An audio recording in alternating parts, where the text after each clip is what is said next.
So Ricardo, if I may start off by asking you a question. You have come here a few times now to Sri Lanka. What do you think of our food? I think your food, your atmosphere, your attitude towards life is great. I love it here. Okay. The reason that I asked you that was that all of that may not be native to Sri Lanka. So just to run you through a history of our food, the favorites, hoppers and string hoppers, really originate from the state of Kerala in India. We have another thing that is a roti, it's like a bread called godambara that really comes from Malaysia. Lampreis, which is attributed to the Dutch, but actually it came from Indonesia. Patties actually came from Portugal. And cutlets and rolls, which are crumb fried, the Portuguese taught the most Asians to crumb fry. So how is the food in Panama? Well, it's very interesting that you ask. By the way, on that same tone, the national food in the US is hamburgers with French fries. That is from Hamburg and French. And it's the national food. So the food in Panama is very much like the food in Venezuela, the country where I come from. But because they passed this law to attract the regional headquarters of multinational corporations, they got 170 of these multinational corporations, some 30,000 people. These are high paid. They wanted entertainment, they wanted restaurants and so on. That changed the gastronomic picture of Panama. So it became an attraction point for people who wanted to do restaurants that are also foreigners. And the gastronomic scene is fantastic in Panama. And as a consequence, it caused a tourist boom. So they were developed originally to cater to the local market, but because they make the place more pleasant, it also had a positive spillover on tourism. But the food the traditional food in Panama is cows that came from Europe, corn that came from Mexico, black beans that came from I don't know where, and a tradition of cooking that came from Spain with some Indian, local Indian ingredients. So perhaps countries that have a large amount of immigrant populations have more diversified food, right? Well, I think that the diversity of your food is a fantastic example. I think you're very, very right to point out that the benefits that Sri Lanka has received already for its diversity. Okay. I have a few other questions on my own, but maybe I can throw it first to the audience. Does anybody want to ask a question by asking for the mic? Okay, there's a question over there on the right.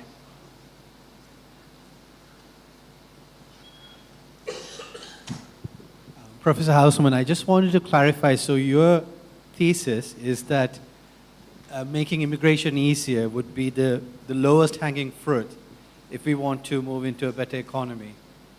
Would that work with all the other structural problems that we have? Or does this have to be something that has to be done in tandem together with making FDI easier, lessening the bureaucratic hurdles that we have in our economy, etc.? Well, anything that is worth doing better. So there are many things to be improved in the country, and I wouldn't want to narrow it to this simple issue. I think that the country needs to go from authorizing investment or hand-holding investors in a one-stop shop so that their experience here is not too bad, to actually seeking investors, making the case to investors of why they should be here, and problem solving with investors the problems you identify in setting up here. And we've been working with the BOI and the Export Development Board in trying to create some working groups in that direction. I think that I drove for 5 hours to Kandy and 5 hours back from Kandy, I think I'm not driving again to Kandy. So obviously, infrastructure is something that needs work, but that's expensive, and you have to have the fiscal space to do it. You have tourism, and tourism is doing very well, but if you want the tourist to have a Thai restaurant, an Italian restaurant, a French restaurant, or whatever restaurant, it's much easier if you allow one of these tourists that come in to stay and make a restaurant of the food that he wants to cook. That typically happens. In the Caribbean islands, you have all of these different cuisines because essentially people love to live there and they come from different places and they know how to cook their national foods and they stay to create their own restaurants. So it will allow for greater diversity of your entertainment and your gastronomic offerings in that industry. I think it will be a headache less for many companies that are domestic, etc., but they need an IT sector. They need an IT industry, and sometimes they may be in the same problem I had, that I couldn't find an American to work in my IT department, right? So I think that you need to work in other areas. We've worked on, we looked into trade policy, we looked into agricultural strategies, we looked into other things. All of these things are also important. Some of them have somewhat low-hanging fruit, but I think this one is probably the lowest hanging fruit that you have. It's the one that's been making the front pages of the newspapers these last couple of days, which I would not have expected it to become so controversial. But I think that the payoffs could be very significant. So maybe we can pivot to a Slido question. And the two are somewhat related. So one asks, many activists, some present in the audience, argue for xenophobia and are backed by the private sector who are afraid of competition. What do you say to them? And a related question is, are there any examples of countries that have successfully countered the populist nationalist narrative to implement progressive immigration policies? So I think that this is, in all countries, there is an anti-immigration vote. The difference is in some places it's dominant, in other places it's marginal, but there is some anti-immigration feeling. And I think it goes back to the nature of humans. Humans evolved as the most cooperative species on Earth. We are able to cooperate at scales that no other primate can cooperate and no other mammal can cooperate. So, we work in organizations of thousands of people. We are citizens of states with tens of millions of people, right? So we can create structures at a very high level. And we do that because because evolution solved the problem of cooperation, which is the free rider problem. If Murtaza and I are supposed to cooperate, I will let him do the work and I'll shirk my responsibilities and I'll benefit from his efforts. But when he finds out, he is not going to be terribly happy and then he won't cooperate with me. So it generates this bad equilibrium that if you have free riders, nobody wants to exert effort and nobody cooperates. So evolution solved that problem, creating what we call a moral sense. That when I'm supposed to cooperate and I shirk my responsibilities, I feel guilty. When other people find out, I feel ashamed. When I find out that Murtaza shirked his responsibilities, I feel outrage. All of these feelings are triggered by neurotransmitters and hormones that are proteins that are coded for in our genes. So we evolved biologically to be cooperative by having these feelings that make us cooperative. And these feelings are the ones that you galvanize to say you should serve in the army, put your life at risk for us, for the group that you are defending and so on. So societies in the end are based on some idea of who is the us we have to be cooperating with. You know, centuries past, there was nothing called Sri Lanka. There was not a political entity called Sri Lanka. In history, there were several kingdoms in Sri Lanka. There was not a place called India. There were, I think, 753 Maharajas, right, under the Mughal Empire and so on, and then the British Empire. And according to the 1960 census of India, there were 1,642 languages. There's a long list of religions, you know, from Hindu to Jain, Sikh, Buddhist, Christian, Muslim, etc. So suddenly you have to create a state that acts on behalf of us. Who is this us? What does it mean to be Sri Lankan? Well, already the idea of we are Sri Lankans as opposed to we are Sinhalese or we are Tamils. We are Sri Lankans. Well, that's already a big step. What makes you Sri Lankan? It's not your language, it's not your religion, then what is it? That is a problem that many, many countries face. Indonesia has 700 languages. So I think in the case of Indonesia, they decided that they needed a common language, but it couldn't be Javanese.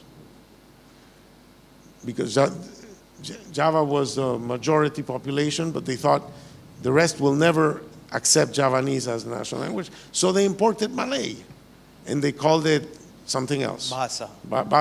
Bahasa Indonesian. And then they said, you know what? We're Muslims. Because we cannot have all this heterogeneity, and on top of that, religious heterogeneity. So countries struggle in the creation of a sense of us. And that sense of us, for example, Pakistan has a bunch of languages, but they create a sense of us based on the idea that they are a Muslim country. India is a miracle. They have heterogeneity in all dimensions, and they still have a sense of being Indian. It's fantastic. So I think that the problem of xenophobia has to do with the way you construct the sense of us. If you construct the sense of us on ethnic characteristics, on ancestry, then if you don't have ancestry in the island, you cannot be a part of us. So an immigrant is not us because he has no ancestry. It's sort of like the trick in the US is what they call a civic sense of us. That you are a citizen, you respect the laws, you participate in the national culture, etc. You add diversity to a natural culture, and then everybody is free to be an American. That's why in the US you have these hyphenated things. You know, you're Greek American, Hispanic American, African American. You know, so because sort of like American is everybody in some sense, and we tolerate everybody, and then everybody needs a certain distinctiveness, a certain, you know, what's your uniqueness, what makes you a little bit special. So I think that societies that have a very ethnic and ancestry-based sense of identity tend to be more xenophobic. And if you can move the culture towards a more civic culture, which is something that, say, the Congress Party in India did, and I think the equivalent party here did, or tried to do, is to say, no, we are non-religious, non-caste, we Secular. Huh? Secular, etc., and we still have a sense of national identity. And a little bit the problem in India is that you have one party that says that, and the other party says, you want me to walk away from my Hindu roots, right? No, I want to construct a society based on my Hindu roots in the same way as the Germans construct a society based on their Christian roots. So the question is, how do you create this sense of us that underpins the nation, the solidarity to the nation, and as a consequence has implications, and who gets to be part of us? who can we tolerate as being really part of the national community? So maybe the next topic, I'll try to group a few other questions. The well-organized resistance to opening our labor markets are professionals. And it seems like it is certain elements of these professionals who have coalesced into society. So we see a lot of resistance from medical professionals, from lawyers, from engineers. But your research is showing that there doesn't seem to be a financial incentive for these professionals to come to Sri Lanka, right? I mean, the wages, they're not going to get high wages here. Well, it's interesting. First of all, we don't know what's the willingness to pay for, because, you can call them computer scientists, but it doesn't mean that all the computer scientists are good at data science or are good at artificial intelligence or are good at the skills you need. So I wonder how many companies would be willing to pay the international price and bring people in, but they can't because the legislation doesn't let them. So I think... But the fear that they will come at lower wages is unfounded, right? In the case of IT is unfounded. In the case of, that's been in the press, of the doctors and the Singapore Free Trade Agreement, the people who should be making that argument are the doctors in Singapore. Because if the doctors in Sri Lanka are good, and they're much cheaper than the doctors in Singapore, and you allow trade in these services, well, medical tourism is going to come this way, not the other way. So it would be a huge expansion to the demand for their services, and their incomes would be going up. So I think that they're just plain wrong about the economics. Now, doctors are supposed to know about medicine.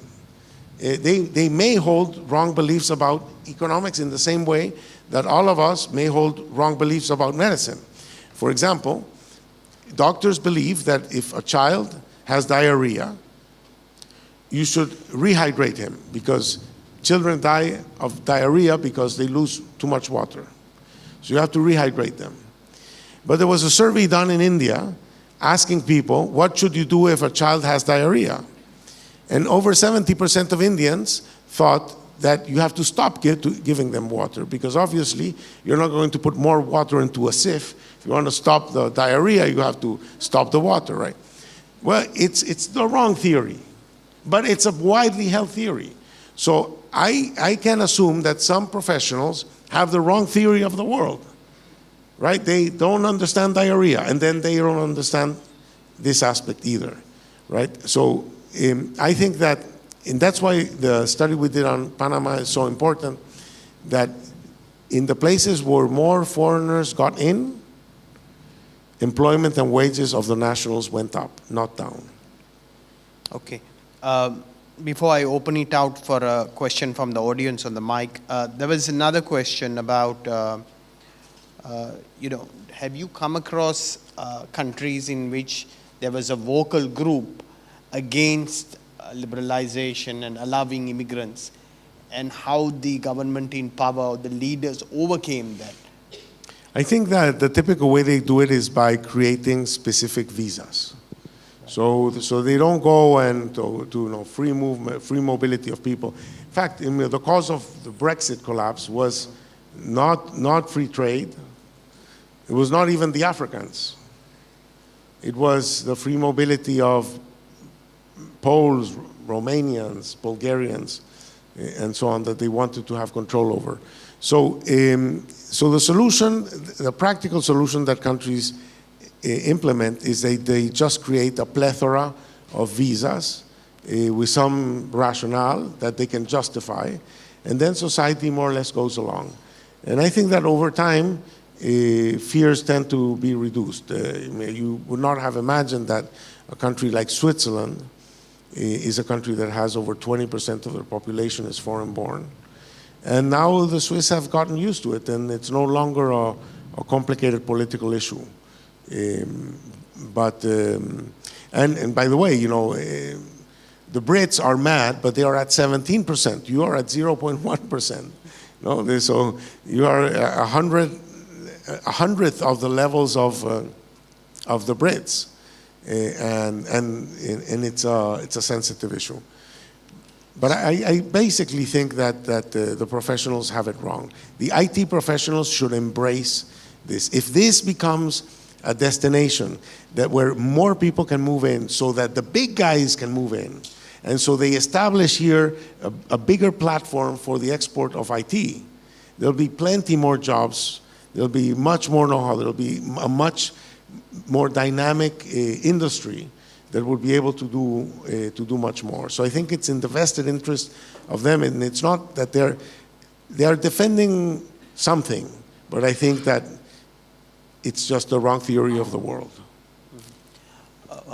Yeah, there seems to be a question out there. Maybe we can get a mic.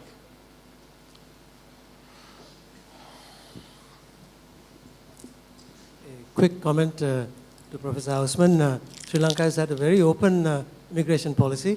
We even imported kings. So the Nayaka dynasty was imported, and Murtaza sitting here is part of the recent group of immigrants who came a couple of 100 years ago. So in fact, the successful garment industry is run by a Memon, a Gujarati, and a Sindhi family.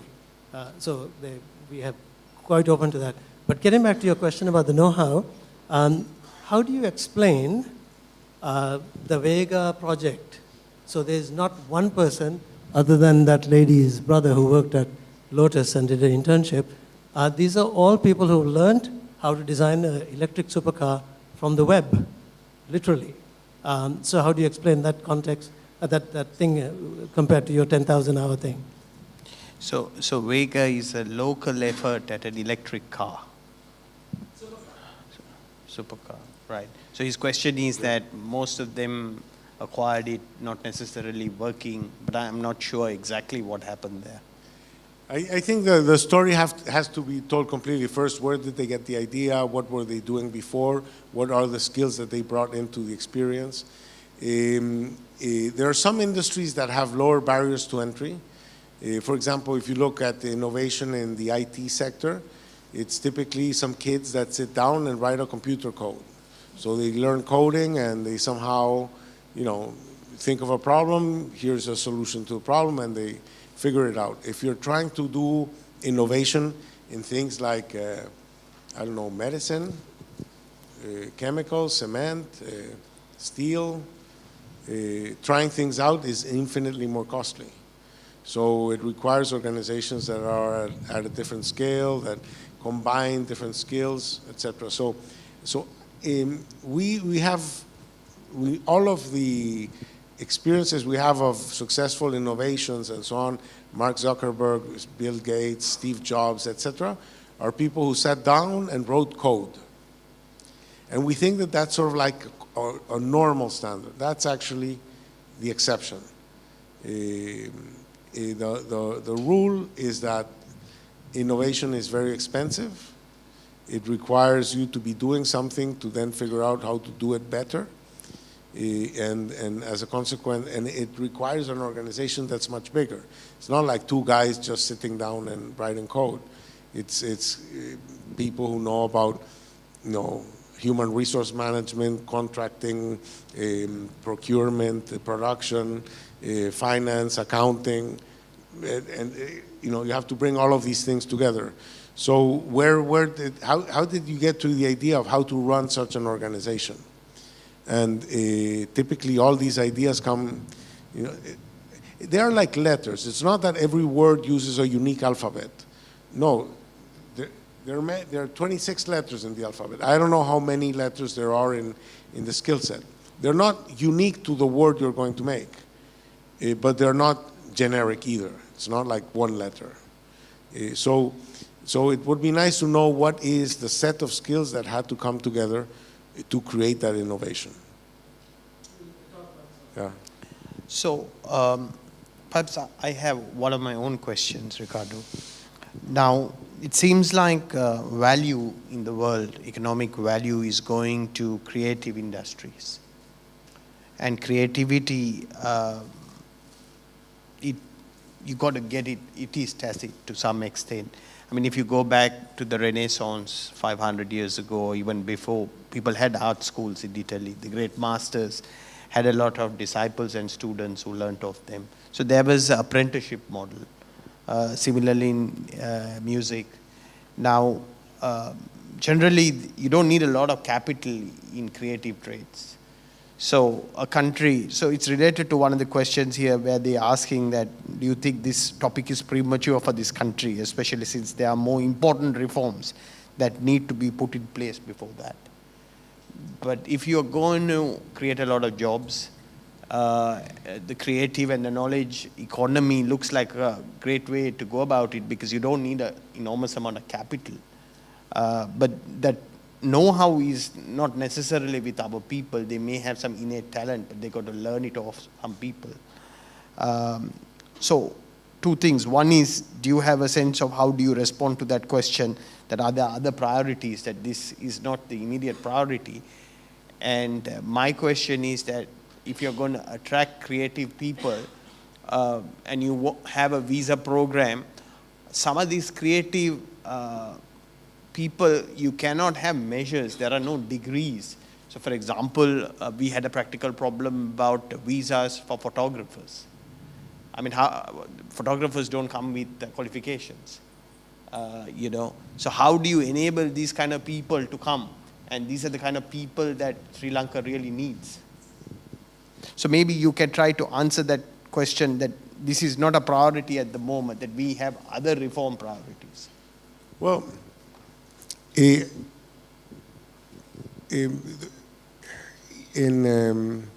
economics, we always have to ask the question, when there are several distortions in an economy, what would happen if you eliminate one of those distortions or you reduce one of those distortions?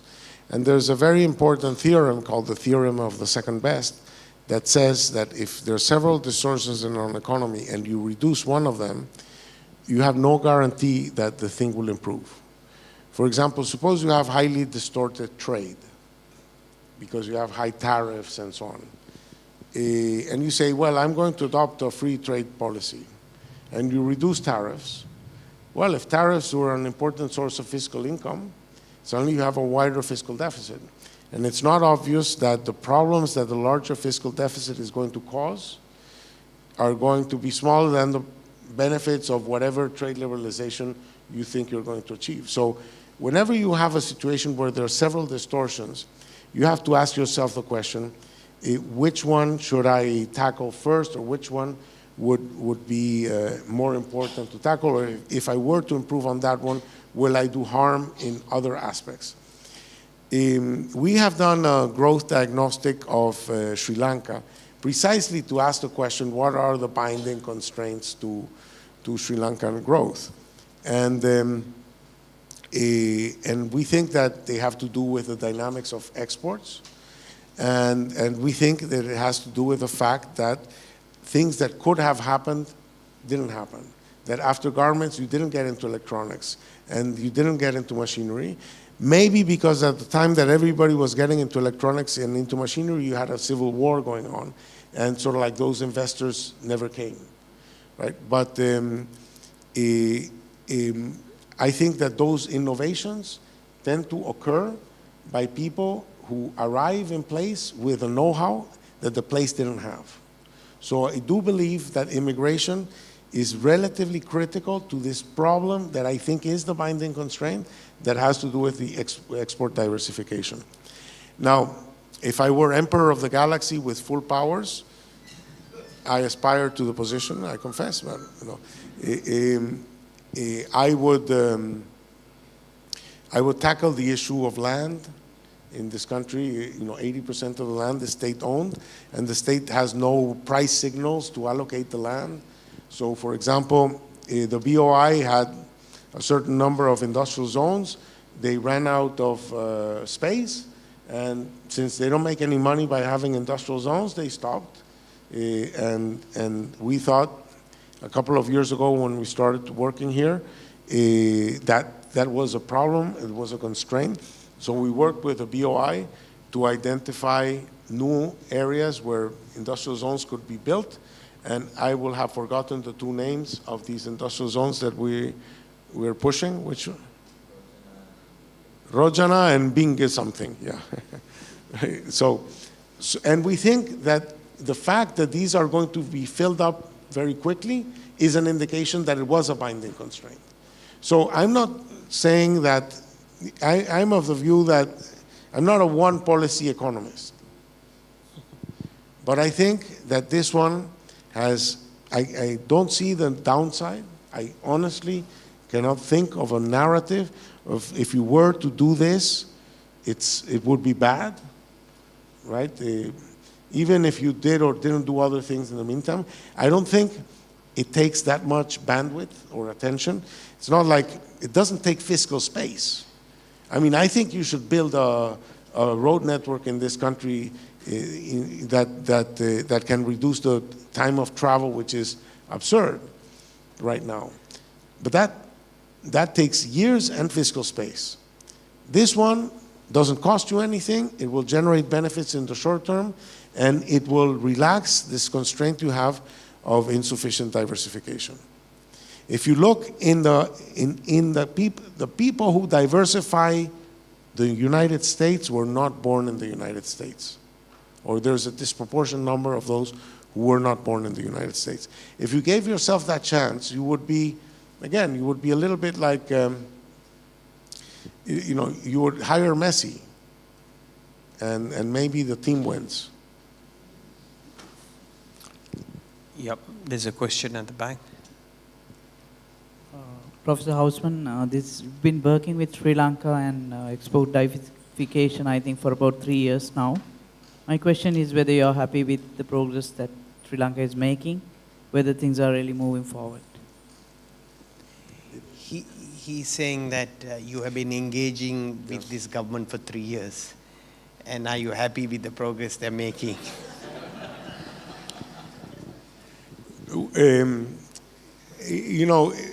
Par for the course is that things take longer than you wish they did and are more complicated to achieve than you think they are.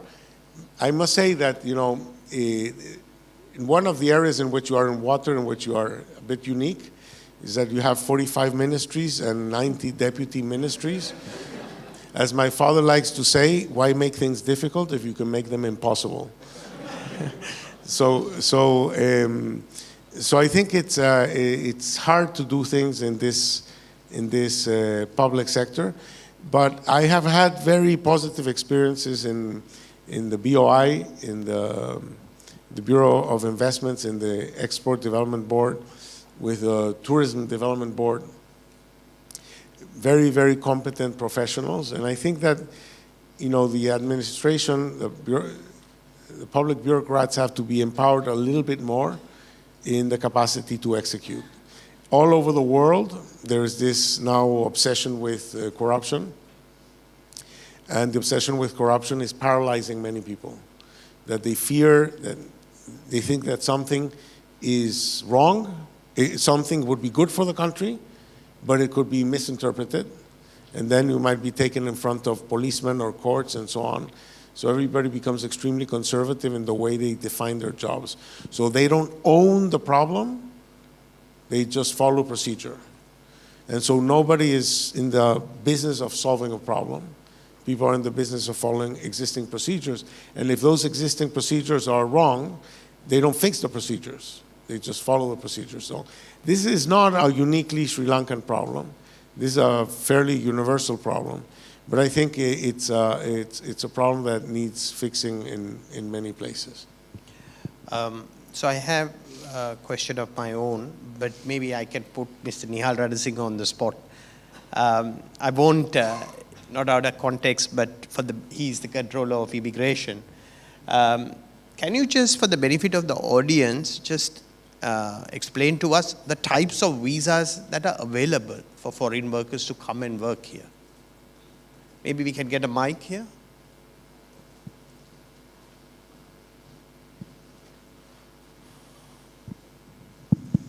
Thank you very much for giving the chance of Yes, it's on. telling you something about the current situation with regard to resident visas. Now we have already having a system where we issue visas for foreign nationals who are coming for work. The sectors basically has to look after the determination of the requirements. Based on the requirements of each and every sector, they decide on the type of visas that are to be granted and all. And then as an agency, immigration, we basically issue visas, 1 year, 2 year, whatever. And we have a special category for BOI, basically investors and the workers. Plus we have another category for technically qualified workers. Also we have other categories of visas for workers, construction workers and the workers in companies and manufacturing agencies. Recently we got a cabinet approval for other categories of visas for investors. Now we are in the process of finalizing the procedures with regard to investor category visas. Those investors who are bringing $300,000 will be granted a 5-year visa, resident visa straight away. And those investors who are bringing 500,000 investment remittance will be given 10-year visa. Now we don't have legal provisions to issue a 10-year visa, even the minister, because we are running with a very old law that was passed in 1948. So we have got a cabinet approval 2 weeks back to have a new immigration law, including everything. Now, including the investor category visas, entrepreneur visas, visas for education sector, universities, private education institutes, and also the financial sector visa categories. Everything we have included, and we have got the approval for the drafting instructions, cabinet approval. So we are sending the draft to the approved draft to the legal draft for necessary drafting. In the meantime, we are in the process of finalizing the procedures with regard to the investor category visas. So these investor category visas and also the other types of visas which we can issue. Now I have got a special cabinet approval for a committee headed by me and 2 other officers from Policy Planning Ministry and our ministry. Basically, those are my right and left hand I have had. So then I will, end of the day, decide whether the visa is to be given or not. So that autonomy I have taken through the cabinet. So then I will basically ensure that the visas will not be a barrier, will not be a deterrent for any foreign nationals who are visiting Sri Lanka for their whatever professional services or technical services or whatever sector, IT, financial or economic or industrial, whatever. So that facility we have taken now. Now we are in the process of getting ready to execute the visa issuance. So last cabinet, a paper submitted by the Development Strategies Ministry for employment visa regulations. Because that was an extensive, that was approved basically in last cabinet, and it went through an extensive discussion process. And after that, I also participated in a couple of discussions with regard to setting up a mechanism for issuance of employment visas. So where we have identified, according to my understanding, 4 or 5 categories, including professionals and entrepreneurs. So that also is going to be implemented very soon. So therefore, there won't be any issue with regard to the immigration of foreign nationals for whatever purpose, and the immigration is there to facilitate the process. So we have done our part. Now it's the action of the each and every sector agency to establish their own systems and procedures which suits immigration laws and procedures. So in your opinion, you were saying that a new immigration law is going to be passed. Yes, it has already been approved by the Cabinet of Ministers, and that will be taken up at the legal draftman level within next 2-3 weeks. So perhaps in the next 6 months it will come into law? Yes. Yeah, okay. Thank you for that clarification, Mr. Ranasinghe. So if I was, since we are coming to the end of the session, if I was to focus, Ricardo, on the twin brother of immigration, emigration, you know, I used to joke that the Sri Lankan dream, you know, you've heard of the American dream. The Sri Lankan dream is to immigrate to Australia. By the way, you know, I checked this out. The census, Australian census, shows there are 100,000 Sri Lankan-born nationals in Australia. And these, you know, they have a very selective immigration system in Australia. So they have picked the best and the brightest out of this country. The OECD statistics show that we have about 700,000 people of Sri Lankan birth living in the OECD, about 200,000 in Canada, 200,000 in UK. Of course, all of them may have not been skilled migrants. Some of them may have gone as refugees. And then we have a large worker population in the Middle East, in parts of Asia, which I estimate is about 1.7 million people. So one other channel of know-how transfer is through your immigrants, countries' immigrants. Do you have ideas or narratives from some of these other countries? You did show the case of Albania, but perhaps in other countries where they have exploited this immigrant population to get this know-how transfer. So this is very important. We call that diaspora strategy. So, by the way, first of all, I want to congratulate you on your coming immigration reform. We are extremely happy and satisfied that you're planning to move a lot in the right direction, and that you already have some initial moves in that direction. So all of this is good news, and I hope that my comments sort of like provide some justification for why this is the right way to go. Most countries have a diaspora, and the diaspora was not created at their happiest moment. The diaspora always comes with some trauma because people in normal times don't leave their country, right? So, and then this diaspora is not dead, and it has not disappeared from the map. They're out there, and the question is, how do they transform the country? What's the difference between a country that has a substantial diaspora from one that doesn't have that substantial diaspora, but has otherwise the same identical situation? Well, what we know is that this diaspora has important implications in diversification, in business creation. It impacts trade.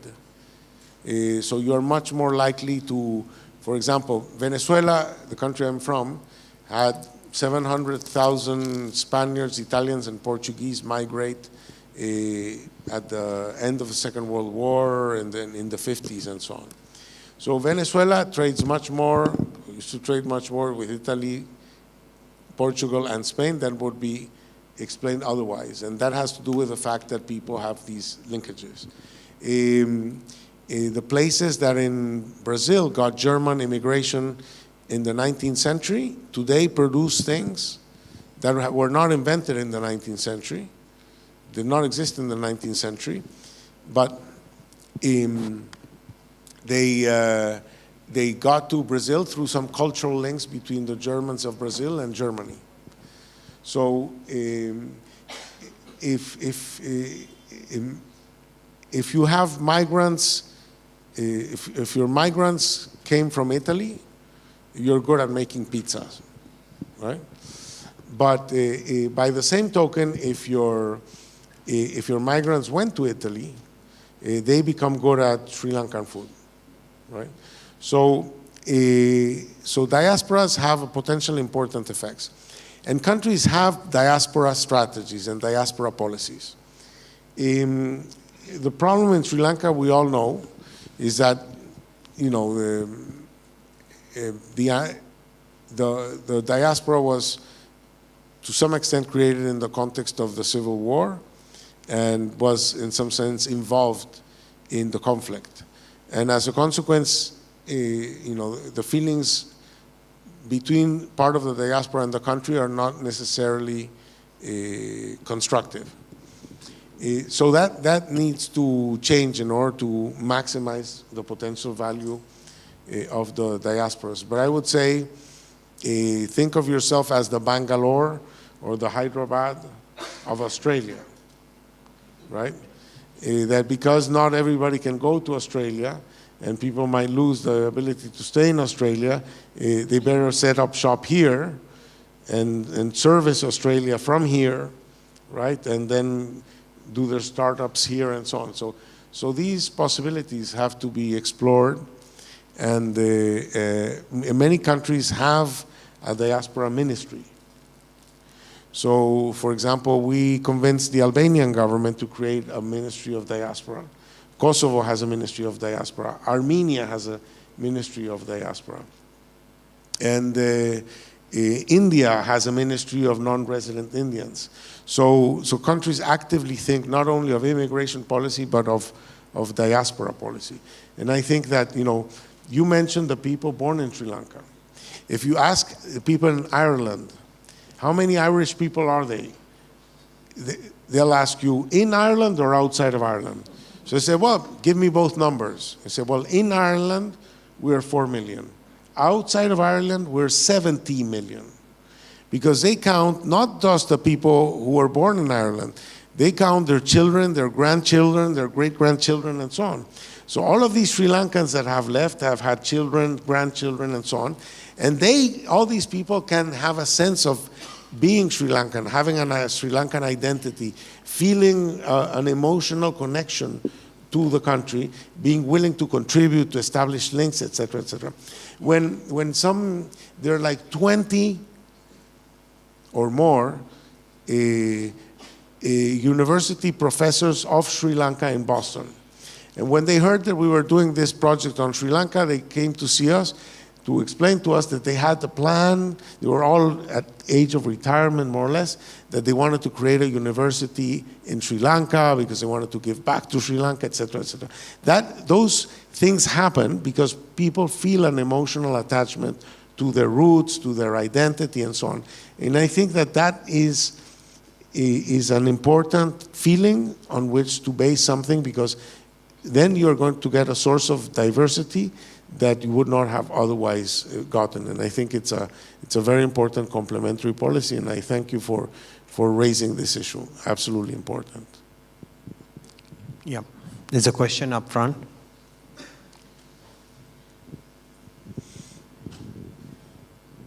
Thank you, Professor, for coming and touching on a subject which has been overlooked. Or it has not been paid much attention. But before that, can I just ask a question from the Control of Immigration? Mr. Ranasinghe. Right. We have a shortage of maids. Now, that prevents housewives from educating themselves or being part of the workforce. Now, can I ask the Control of Immigration to have a category to allow housemaids from, say, India? That's one. And Professor, now, as much as I'm an activist, so as much as I would want this meeting to be productive, I'm sure everybody would want that. And I believe you have a lot of clout in Venezuela. Am I right? No. Venezuela. No, you have a lot of clout. asking that whether you have clout in Venezuela. In Venezuela, I am invited to jail. Oh, well then. Okay, so your comments are taken. Okay, sorry. Is there any other last question? Yes, one question here, please.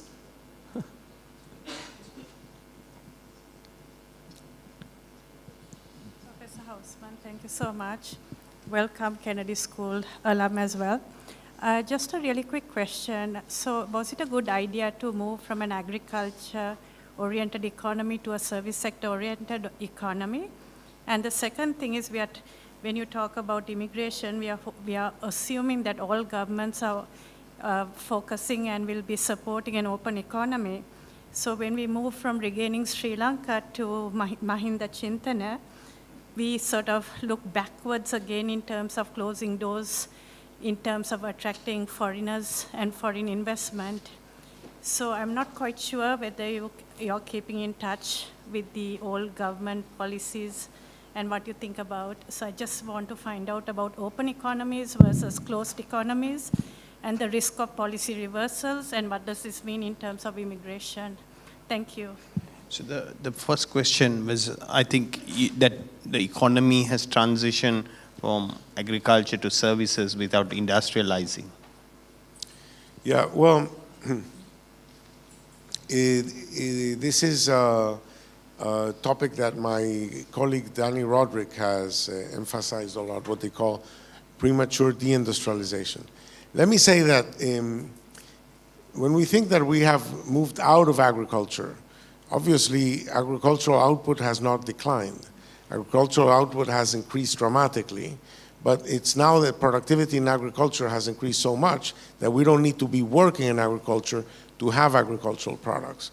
You know, the health problems in a good chunk of the world these days is obesity, not hunger. So, in the same thing, what has happened in manufacturing is that we have become so good at making things that we spend very little time making them and more time thinking about what to make, which goes to your previous comments on why is the creative activities more important. Because right now, once we decide what to do, we know how to do it very quickly, and we spend much more energy and time thinking about what it is that we want to do. If you look at the cost structure of an airline company, an aircraft production company, they spend billions and billions of dollars for 12, 15 years designing the next airplane. And then, you know, very little money in every one of the airplane that comes down in the pipeline. So those are 12, 15 years thinking about what it is that you're going to do. And then doing it is a much faster thing. So part of what's happened in manufacturing is that a lot of the remaining activities in manufacturing has become very service-like. So you have to design, you have to brand, you have to market, you have to procure the raw materials, you have to give post-sale service, right? And then there are very few people on the production line. So that's the nature of the beast.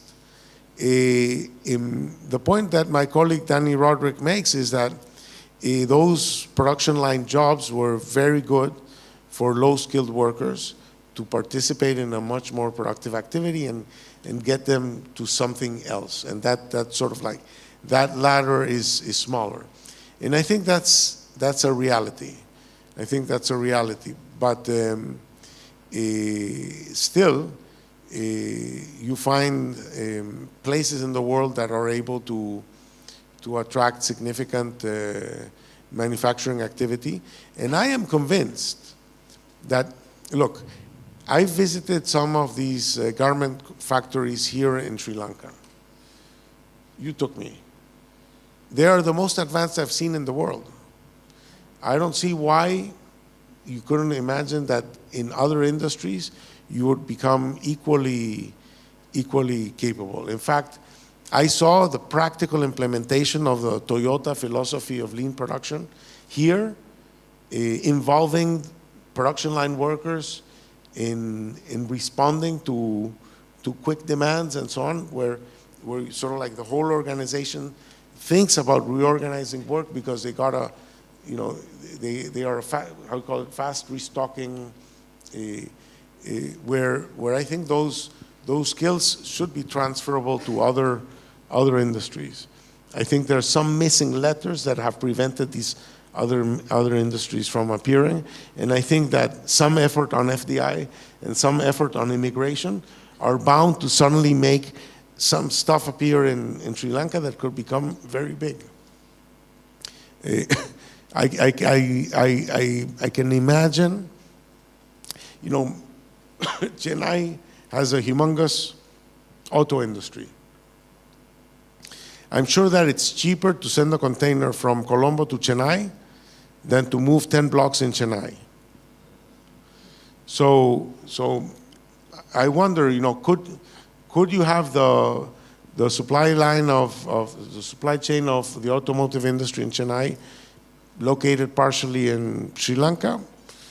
I wouldn't be surprised if it could happen. But again, you have such a regulated economy and there's so many obstacles here and there that my approach to these things is to tell the BOI, try to make this happen. Go to the supply chain of the automotive industry, make the case, compare the conditions there and here, compare wages there and here, compare energy costs there and here, compare logistics costs there and here, and so on, and try to make the case that this might be an industry that could appear in Sri Lanka.